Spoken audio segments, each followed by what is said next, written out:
Prinsep ঘাট railway station কলকাতার eastern রেলের আন্ডারে চক্র রেলের একটি গুরুত্বপূর্ণ রেলওয়ে স্টেশন। এই রেলওয়ে স্টেশনে নেমে আপনি সোজা চলে যেতে পারেন প্রিন্সেপ ঘাট জেটিতে, যেখান থেকে লঞ্চ ধরে হাওড়া স্টেশন।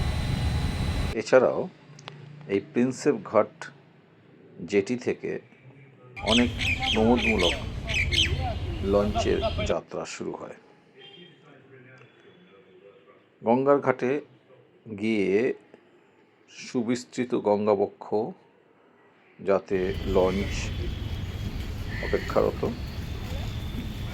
আর গঙ্গার এ প্রান্ত থেকে ও প্রান্তে দড়ি দিয়ে টানা দ্বিতীয় হুগলি সেতু।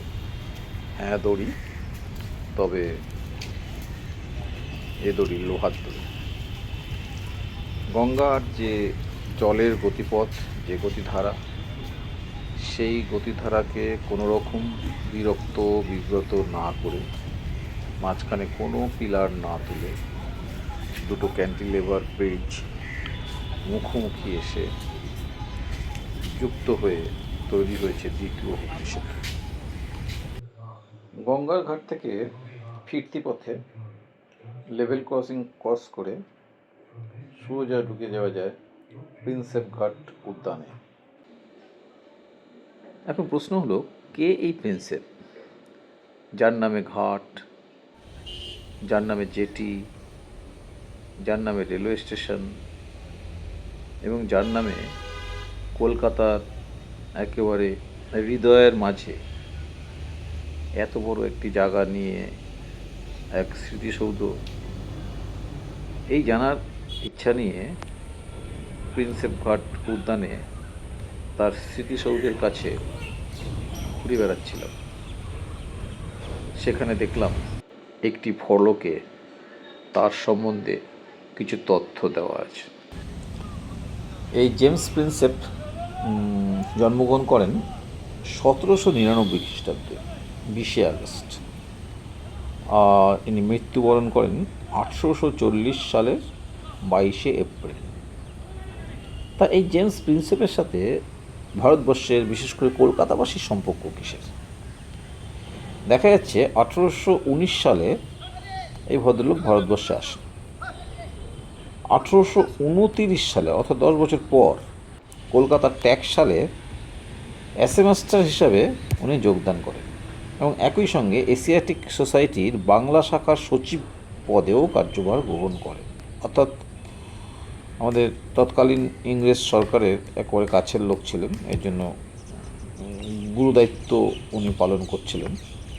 এই সময়কালে তার যে সমস্ত কাজ খুব উল্লেখযোগ্য দাগ কেটেছে, সেটার মধ্যে একটা হচ্ছে ব্রাহ্মী ও খরষ্ঠী ভাষা পড়ার লিপি মুদ্রা আবিষ্কার। অর্থাৎ দুটো ল্যাঙ্গুয়েজ, একটা ব্রাহ্মী আর একটা খরষ্ঠী, এর পড়ার যে লিপি মুদ্রা, সেই লিপি মুদ্রা সম্ভবত উনি আবিষ্কার করেছিলেন।